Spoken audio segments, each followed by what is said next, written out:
So, oh, here we go. This is what we're going to go over today. As I said,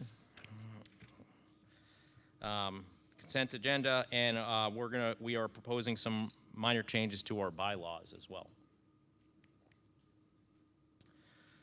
So I would just like to thank you all again for coming today. You know, our primary purpose really is to educate the conservation commissions in the state to be able to do things that you need to be able to do in your community. You know, some of those things include this annual meeting and our workshops. We have a very vibrant group of lunch and learn events that go on throughout the year, cohort training, wetlands workshops, and taking action for wildlife are just a few of the things that we're doing to make sure that you have the skills and tools that you need. We do also try to provide assistance to the conservation commissions through a number of different formats, our website, our handbook, contacting the office, and such. We also try to advocate for conservation commissions in the legislature and work with partners to be able to do those things. But really, we really need you to all be, you know, kind of the eyes and ears of the forest to find out what's going on in your community, find those special places that need protection, find resources that are important to the community, and find people that are going to help you meet your goals. So I really ask you to, you know, reach out to all walks of life, including young people. We really need to engage them and get them involved early on so that they are fully involved and can help steer the future. So I really would encourage you to do all those things so that we can enjoy success in the natural world that we all rely on.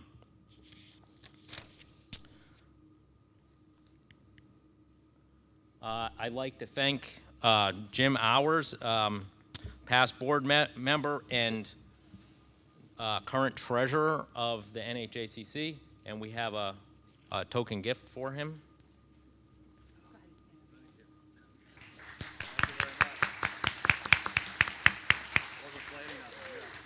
Yes, yes. Done a lot of good work. He's stepping down after being on the board since 2016. He's been a great help, especially as the treasurer. Also leaving the board today, although not here, is Daniel Moore from New Hampton. Again, one of our board members for a number of years, and since 2002, been a great help in steering our activities. And again, I'm just going to kind of go over the remainder of our board right now. Myself, currently the president from Chichester. Jennifer Beck from Wilton. Jay Danner from Hampton. Michelle Lowe from Belmont. Leslie Johnson from Surrey. Oop, I'm a little behind. There we go. Lisa Morin from Laconia.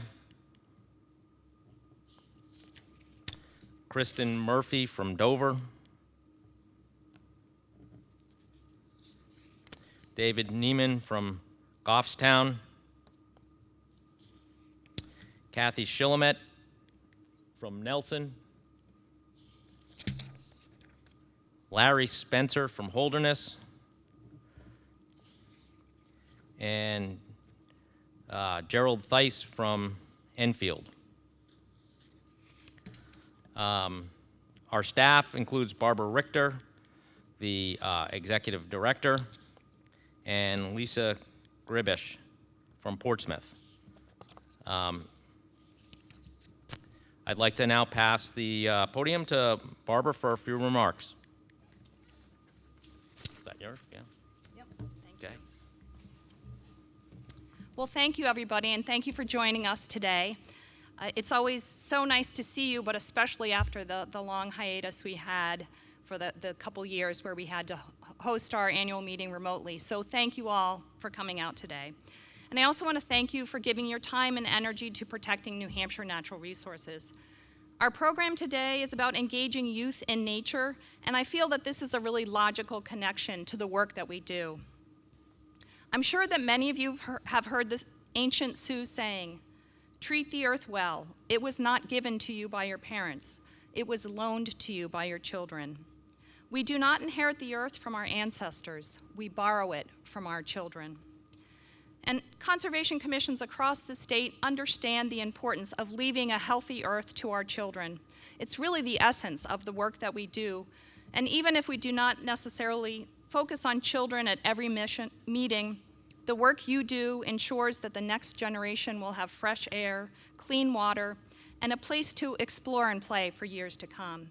And I do believe that's really the core of our efforts. So thank you so much for the work that you do, protecting these critical resources for the next generation. As the executive director, I'm lucky enough to see these projects unfold in towns across New Hampshire, and I'm constantly inspired by the dedication and commitment of the thousands of volunteer conservation commissioners who strive to make New Hampshire a better place for our children. Commissions in New Hampshire have invited children to explore special natural areas with gnome door walks in the woods, scavenger hunts, storybook trails, after-school programs, school science projects, and family events that engage all ages. I'm inspired by the creative, fun ways that commissions support our children and families, and it's really the heart of what we do. At NHACC, we work hard to ensure that New Hampshire has the wild places and open spaces that provide New Hampshire citizens and children with enhanced quality of life, biodiversity, and a healthy environment. And we do this by supporting conservation commissions through education and advocacy. New Hampshire has 217 conservation commissions that work closely with partners and town officials. Conservation commissions are actively providing their communities with educational programs and hikes, facilitating land conservation projects, and stewardship of land for forestry, outdoor recreation, and protection of wildlife habitat. Your work with town boards and committees and with the New Hampshire Department of Environmental Services helps to advance conservation options in every community. It's my pleasure to encourage, assist, and facilitate the work that you do. Last year, NHACC accomplished many significant projects to help our members protect natural resources in their communities. We created an outreach brochure to highlight the importance of the work that we do for our communities. We worked with our partners at UNH Extension and New Hampshire Fish and Game to present the Community Conservation Cohort Training Program to 5 towns again this year. We hosted a series of lunch and learn online programs in the spring and fall to provide easy educational opportunities. And to keep our members informed and up to date, we send out monthly e-news.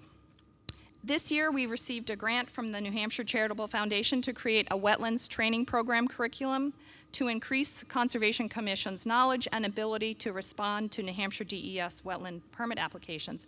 And we'll be working with certified wetland scientists and New Hampshire DES to present this program in the spring of 2023. So stay tuned for that. We represent our members on state committee and regional initiatives. We have a seat at the table with the Taking Action for Wildlife team, the Current Use Board, the State Conservation Committee, and the Environmental Policy Roundtable, and many other groups. We are very busy in the winter months with the state legislative session. We work hard to make sure your voice is heard at the State House. We monitored and tracked dozens of bills impacting natural resources and provided testimony at state legislative committee meetings. We worked with legislators on many bills, including everything from guns on town lands to a cyanobacteria study. We send out legislative updates to our members to keep them informed and up to date. And this spring, we redesigned the NHACC website to make it easy for our members to access updated information, including more guidance documents and educational materials. We expanded and enhanced our members' resource library section to provide accessible information that the commissions need every day. So check it out if you haven't already had a chance to visit our new website. So again, I'd like to thank you for the work that you do, and I'd also like to thank the NHACC Board of Directors who provide guidance, support, and a collective wealth of knowledge to keep this organization on track. I rely heavily on their good judgment to keep this organization going. I'd also like to thank our presenters here today who've shared their knowledge and expertise. They're a very important part of this conference and the work that we do, so thank you so much. We couldn't do it without you. And finally, I'd like to thank the sponsors of our event. They're listed in your packet, and many have exhibit tables here today, so we're grateful for their support for this organization. BCM is the main sponsor. BCM, Environmental Land Law, is the main sponsor of the program here today, and Amy Manzelli is presenting a program this afternoon, so stay tuned for that. Now I'd like to turn it back over to Zach for the remainder of the business meeting.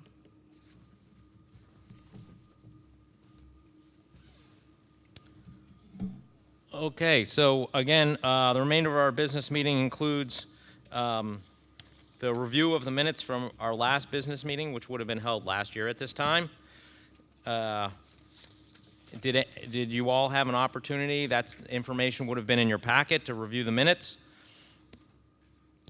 Secondly, on the consent agenda is the financial report, also in your packet.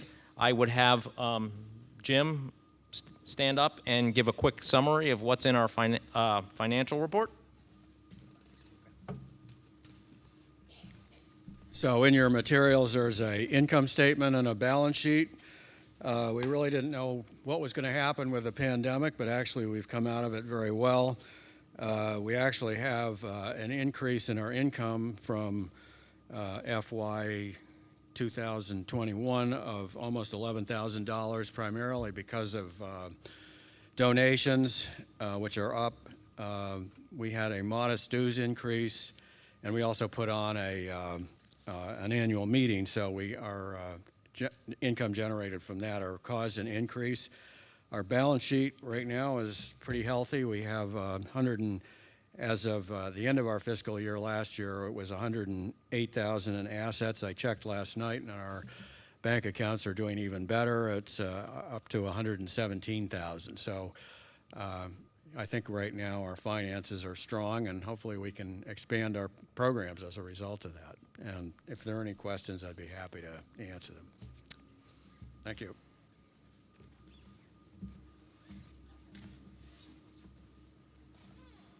Okay, and next is a nominating committee report and elections. And Kathy, the chair of our nominating committee.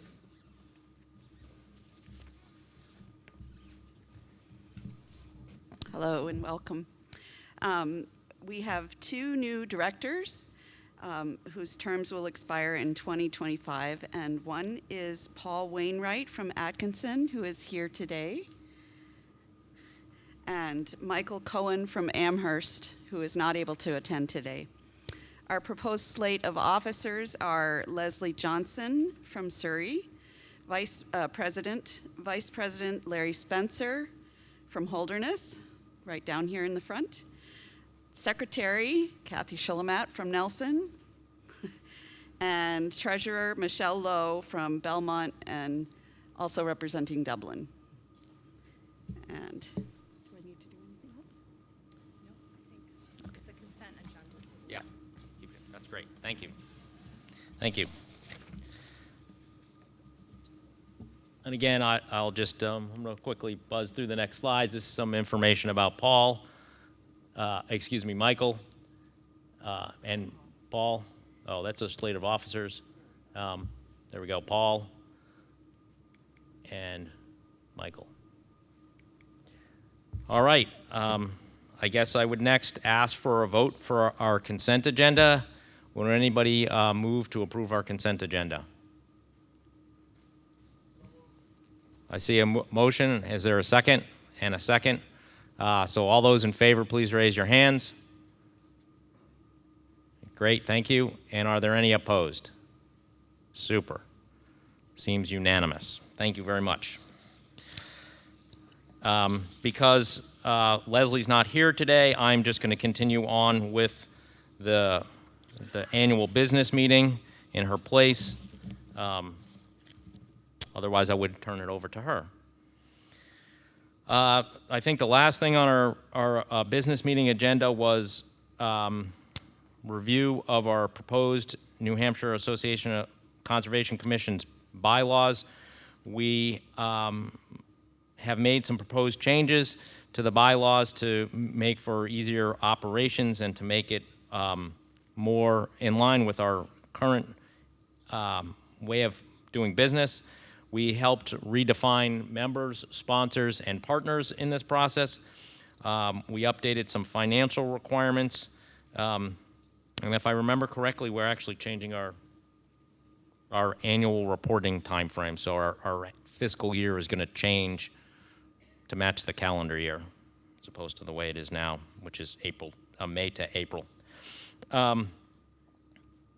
We have some other updated financial requirements. We also clarified procedures for online meetings and electronic votes.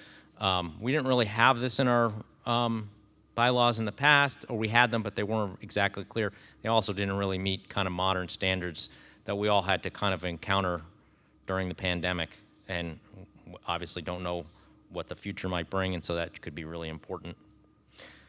We also allow for the nominating committee to be appointed by the board of directors, as well as anybody in the audience. And lastly, we included requirement that we have a conflict of interest policy, which we had a policy, but it wasn't specified in the bylaws. So again, I would look for a motion to approve our new bylaws. I see a motion in the back. Is there a second? There's a second up front. All those in favor, please raise your hands. I see a bunch of hands. Are there any opposed? I don't see any hands. Great. We have another unanimous vote. Thank you very much.